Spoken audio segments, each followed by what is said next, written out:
Have you ever felt like you're just kind of along for the ride in your own body? Subject to its quirks, its limits, its inevitable decline. Well, what if you could actually grab the steering wheel? Today, we're diving into the fascinating and, yeah, sometimes pretty controversial world of biohacking. And this quote, it really gets to the heart of it. This isn't just about fixing things when they break anymore. It's about proactively tuning your body and your mind, seeing your biology less as some fixed destiny and more like a high-performance system that you can constantly refine. I mean, that's a powerful question, right? The idea that you could go beyond just being healthy and actively build a better version of yourself. Smarter, stronger, maybe even living a whole lot longer. This very question is the engine behind a massive global movement. It's this incredible blend of old-school self-improvement and really cutting-edge science, all driven by that very human desire to just be better. So what is biohacking really? Okay, at its core, it's about taking control. It's a huge shift in how you see things. Your body isn't something that just happens to you, it's a complex system that you can understand, you can influence, and you can optimize, all using data and some deliberate experimentation. And this slide just nails the difference perfectly. On the left, you've got the traditional way. You're basically a passive patient getting advice. But on the right, with the biohacking mindset, you become an active participant. You're the CEO of your own health, making smart, data-driven decisions every single day. Okay, so what does this actually look like in the real world? Well, the Biohackers Toolkit is huge. It covers everything from simple lifestyle tweaks you might already be doing, all the way to things that sound like they're straight out of a sci-fi movie. And here's the surprising part. You might already be a biohacker and not even know it. Seriously, if you use a fitness tracker to get better sleep, or you pick your skincare based on your genetics, or even use something like preventative Botox, well, you're part of this. It's all about using tech and data to get a leg up on your biology. And make no mistake, this is not some niche little hobby. This is big business. Just look at the market for DNA-based skincare. It was a $250 million industry in 2023, and it's projected to more than triple by 2033. And the reason is simple. People want personalized solutions that actually work with their unique biology, not just a one-size-fits-all approach. But, that's just the entry level. Let's jump to the far end of the spectrum now, where, for some people, biohacking isn't just a part of their life, it is their life.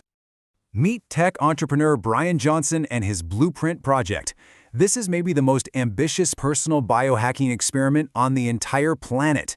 His goal? To literally reverse his biological age.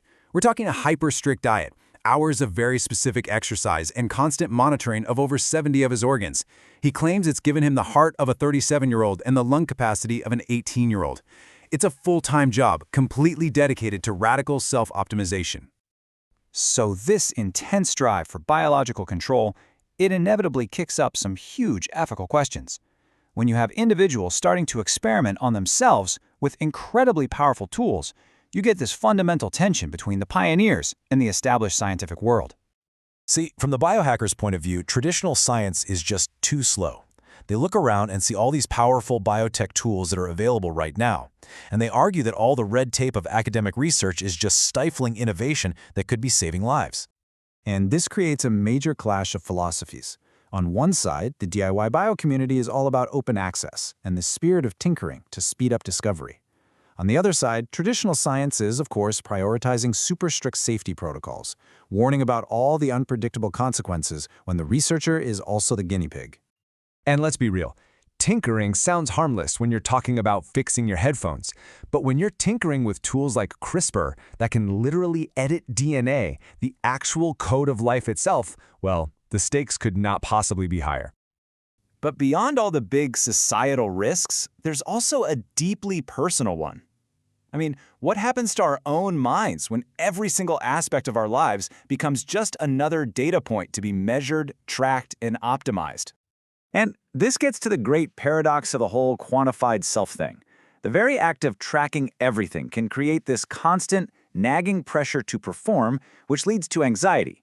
Self-care stops being about actually listening to your body and starts being just another metric to max out. Your own well-being becomes a competition with yourself. So where does all this leave us? Well, it's pretty clear that biohacking isn't just one thing.